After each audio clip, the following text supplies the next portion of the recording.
Golconda jewels వారి కొత్త brand Purvi light weight లో హెవీ డిజైన్స్ ఈ నవంబర్ 1 కుకట్పల్లిలో గ్రాండ్ ఓపెనింగ్ వివరాలకు సంప్రదించండి.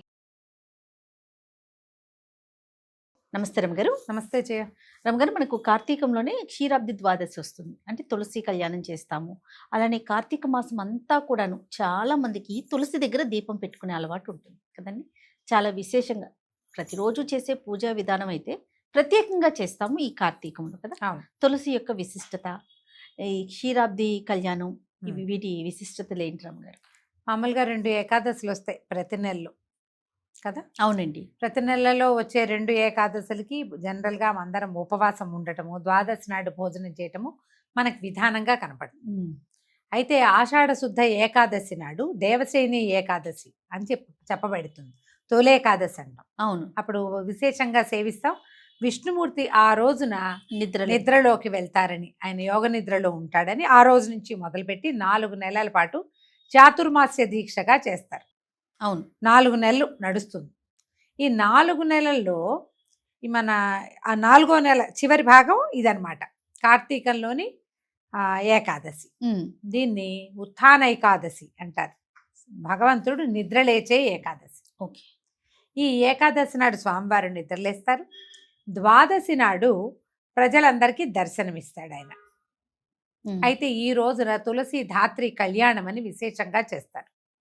తులసి కొమ్మని తెచ్చి తులసి చెట్టులో ఈ ఒక ఉసిరి కొమ్మని పెట్టి అవి రెండిటికి వివాహము అన్నట్టుగా చేసుకుంటాం. ఈ రోజున ఏంటంటే ఈ ఉసిరి చెట్టుని, కాయలతో ఉన్న ఉసిరి కొమ్మలే మనకు బజారంతా దొరికేస్తాయి. అవును. తీసుకొచ్చి తులసి కొమ్మతో పాటు, తులసి చెట్టుతో పాటు ఈ ఉసిరి కొమ్మని కూడా పెట్టి రెండిటికి, 2 వృక్షాలకి పూజ చేసి దీపాలు, విశేషంగా దీపమాలికలు, దీపాలు అవి సమర్పించి, పువ్వులు అవి సమర్పించి, ధూపదీప నైవేద్యాలు చేసి ఒక వివాహ క్రతువులాగా చేతొచ్చినంతగా దేవాలయాల్లో వాటిలలో విశేషంగా చేస్తారు.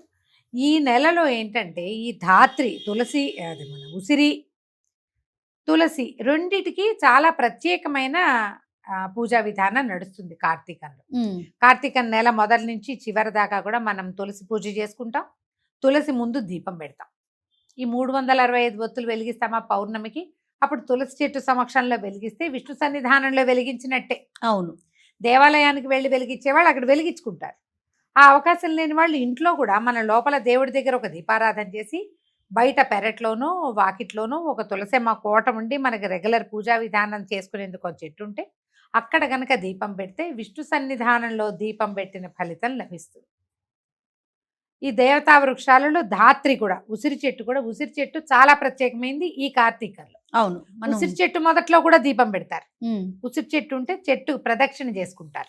వన భోజనాలకు వెళ్ళినప్పుడు కూడా వెళ్ళినప్పుడు కూడా ఉసిరి చెట్టు ఉండాలి. ఎక్కడైతే విస్తారంగా ఉసిరి చెట్లు ఉన్నాయో అక్కడే వన భోజనాలు చేయాలన్న నియమం కూడా ఉంది. ఈ ఉసిరి చెట్టు కిందే ఏం చేస్తారు, సాలగ్రామ ఆరాధన చేసుకుని అక్కడ వన భోజనాలు చేసుకుంటారు. ఇది విశేషమైంది. అందుకని ఈ విధానాన్ని పాటిస్తాం. మన అలవాటును బట్టి కొన్ని ప్రాంతాల్లో కొన్ని ఒక్కొక్క రకంగా చేస్తారు. ఎలాగైనా తులసి ముందు దీపం పెట్టడం నియమం. ఈ ఉత్థాన ఏకాదశి మర్నాడు క్షీరాబ్ది ద్వాదశి అంటారు.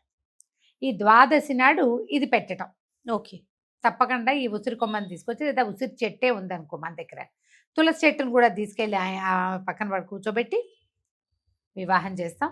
ఇది చాలా ప్రత్యేకమైన రోజుగా చెప్పబడుతుంది. మనం ఏకాదశులు ఏవి పాటించినా పాటించకపోయినా, ఒకటి తొలేకాదశి, రెండోది హరిబోధిని ఏకాదశి, 2 పాటిస్తారు.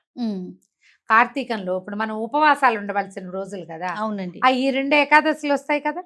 ఈ 2 ఏకాదశులు విశేషంగా ఇప్పుడు కనుక మనం ఉపవాసం ఉండి ద్వాదశి నాడు పారణ చేస్తే అత్యద్భుతమైన ఫలితం లభిస్తుంది అంటారు. కార్తీకంలో మనం పురాణం కూడా వింటాం. ఈ వినేటప్పుడు ఈ ఏకాదశి కథ మహాత్యము అదంతా కూడా మనకి పురాణ గాథల్లో కనిపిస్తుంది. మీ అవకాశాన్ని బట్టి చేయండి. ఇప్పటిదాకా మన దగ్గర తులసి చెట్టు లేదనుకో, లేకపోతే ఈ కార్తీకం మొదలయ్యే ముందే తులసి చెట్టుని నాటుకోవాలి.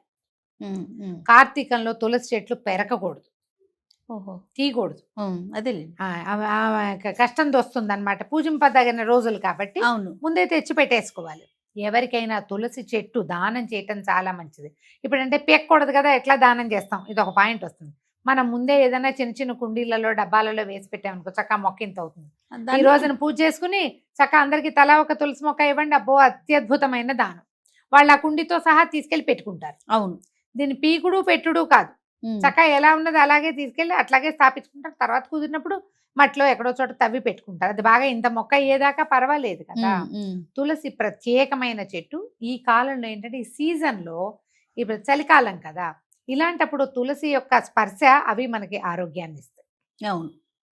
ఎక్కువ ఆక్సిజన్ రిలీజ్ చేస్తుంది. అందుకని ప్రత్యేకంగా తులసికి దీపం పెట్టడము, తులసికి ప్రదక్షిణ చేయటము, నీరు పోయటము, తులసి జలాన్ని తీసుకోవటము, తులసి మట్టిని మృత్తిక ఎక్కడైతే తులసి చెట్టు ఉందో ఆ మట్టిని గంధంగా పెట్టుకుంటారు.